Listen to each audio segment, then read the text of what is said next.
ఆనాడు సన్నాలు పండించండి నేను అన్నప్పుడు కొంతమంది అవహేళన చేసిరు.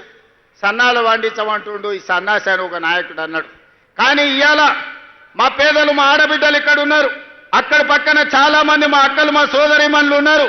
వాళ్ళని నాకు కొంచెం దూరంగా కూర్చోబెట్టారు. కానీ నేను వాళ్ళందరినీ చూస్తున్నా. మా అక్కలందరూ చేయొద్దండి. అక్క మీకు సన్న బియ్యం వచ్చినాయా రాలేదా?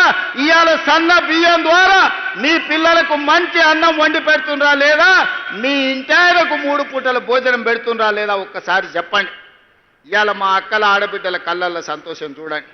ఆయల్లా రేషన్ షాపులో పోతే బియ్యం తెచ్చుకుంటే బర్రెలకు దానా కింద వాడేది, లేకపోతే రేషన్ షాపోడే కిలోకు 10 రూపాయలు మనకిచ్చి వాడే కొనుక్కునేది. కానీ ఇవాళ ఉత్తమ్ కుమార్ రెడ్డి గారి మంత్రిగా ఈరోజు సన్న బియ్యం ప్రతి పేదవాడికి అందించడం ద్వారా బుక్కెడు బువ్వ ఇవాళ సన్న బియ్యంతో మనం తింటున్నాం. మేమందరం మీకు ఇవ్వడం కాదు, పేదవాళ్ళ ఇళ్లలో నేను, మా ఉప ముఖ్యమంత్రి గారు, మా వ్యవసాయ శాఖ మంత్రి గారు, మా సాగునీటి పారుదల శాఖ మంత్రి గారు, ప్రతి మంత్రి, మా రెవెన్యూ మంత్రి గారి ఇండ్లల్లో పేదవాళ్ళ ఇంటికి వెళ్ళి వాళ్ళు వండిన సన్న బియ్యమే మేము తినొచ్చిన మాట వాస్తవం కాదా? ఆయల్లో సన్నాలు వండియబట్టి ఈనాడు పేదలకందరికీ ఈరోజు సన్న బియ్యం ఇవ్వడం ద్వారా ఈరోజు రేషన్ బియ్యం మనము ఆత్మ గౌరవాన్ని పెంచే విధంగా అవి వండుకొని తింటున్నాము అని అంటే, రైతులు పండించే సన్న బియ్యం మళ్ళీ రైతులకే మీరు వడ్లు పండిస్తే వాటిని బియ్యంగా మార్చి మళ్ళీ పేదలకే సన్న బియ్యం అందిస్తున్నాం.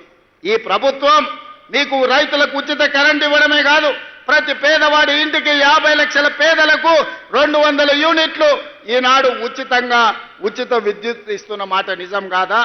పేదలకందరికీ ఇవాళ 3,10,00,000 మందికి సన్న బియ్యాన్ని రాష్ట్ర ప్రభుత్వం అందిస్తున్న మాట వాస్తవం కాదా?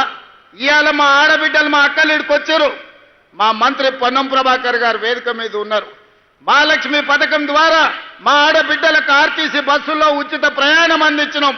ఒకనాడు అమ్మగారి ఇంటికి వెళ్ళాలన్నా, అమ్మవారిని దర్శించుకోవాలంటే ఇంటాయన దగ్గర చేయి జాపాల్సిన పరిస్థితి. ఇవాళ మా అక్కలకి ఇంటాయన ఆఫీసుకు పోతే అమ్మవారి దర్శనం చేసుకొని అమ్మగారి ఇంటికి పోయి పలకరించి మళ్ళా సాయంత్రానికి ఉచితంగా ఇంటికి వచ్చే ఏర్పాటు మా ఆర్టీసీ బస్సుల్లో మహాలక్ష్మి పథకం ద్వారా ఉచిత ఆర్టీసీ బస్సు ప్రయాణం ఇచ్చినాం.